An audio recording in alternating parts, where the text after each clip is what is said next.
Extreme drought in Iraq had given German and Kurdish archaeologists the unique chance to examine an ancient Bronze Age city, Zakaiku.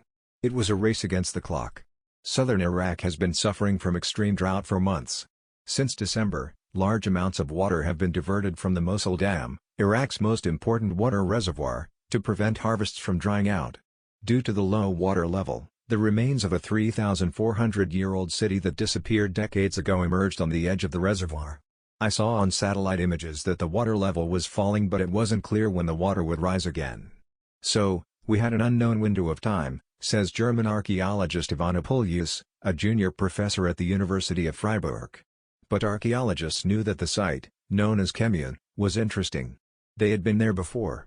So, Puljus got together with Hassan Ahmed Qasim, a Kurdish archaeologist and director of the Kurdistan Archaeology Organization, and Peter Faltzner, a German archaeology professor at the University of Tübingen, to carry out a spontaneous rescue excavation. They quickly put together a team of German and Kurdish archaeologists to uncover and document as much of the large site as they could. The team surveyed the Bronze Age city for 7 weeks in January and February 2022 before it was completely flooded again. Emergency excavation reveals large buildings. During a similar dry phase in 2018, the researchers had discovered a fortress-like palace located nearby on a small hill.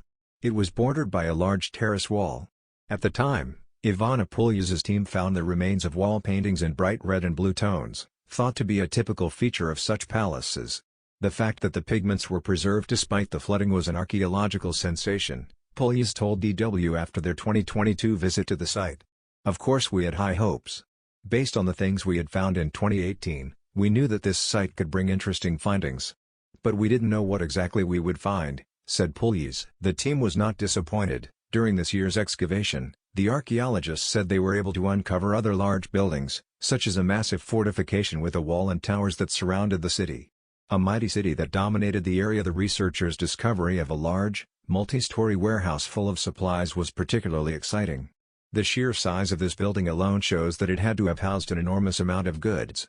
And these goods had to be produced and brought there first, said Puljus. It suggests the city obtained its supplies from a surrounding area it controlled. Puljus said their initial findings suggested the extensive city complex could be ancient Zakaiku, an important center in the Mitanni Empire. Zakaiku controlled large parts of northern Mesopotamia and Syria. However, not much is known about ancient Zakaiku. There are very few mentions of the city name in other sources, so we are only now bringing new knowledge to light about it, Puljus said. Ceramic vessels with over 100 inscriptions. The walls and foundations of the building appear to be in surprisingly good condition, said Puljus, despite their being made of unfired adobe bricks that have been underwater for decades. It's possible that a massive earthquake that struck the city around 1350 BC helped preserve those walls. When the building was destroyed and the rubble fell, it may have covered the lower parts of the wall, thereby preserving them. One of the most fascinating finds, said the researcher, was the discovery of 5 ceramic vessels, containing over 100 cuneiform tablets, as if in a kind of archive. Cuneiform is one of the oldest forms of writing. Some of the clay tablets were even found in clay envelopes. When you think that these clay tablets, which aren't fired, they're just solid clay, were underwater for so long and survived and hopefully can soon be read by a philologist, then that's really a sensation, said Puljus. Unknown Empire of the Mitanni. Those clay tablets were created in the Middle Assyrian period, shortly after that devastating earthquake, when people may have started to settle on the ruins of the ancient city again. The cuneiform texts may now provide information about the end of the Mitanni period and the beginning of Assyrian rule in the region. The Kingdom of Mitanni is still considered one of the least explored states of antiquity. During its heyday in the middle of the 2nd millennium BC, the kingdom stretched from the Mediterranean coast across modern-day Syria to modern-day Iraq. Heartland of the Mitanni lies in darkness. Mitanni royalty are said to have maintained a lively exchange with Egyptian pharaohs and Babylonian rulers. Around 1350 BC, however, the Mitanni Empire was conquered by neighboring Hittites and Assyrians. The events that led to the city's fall remain unclear. To learn more about the Mitanni Empire, researchers would need to investigate the center of the former empire, which was probably located in what is now northern Syria, said archaeologist Puljus, but the many years of war in the region have made such archaeological digs impossible. Without finding notable texts from the center of the empire, it is very difficult to get a picture of how it functioned, what held it together or what landowners did.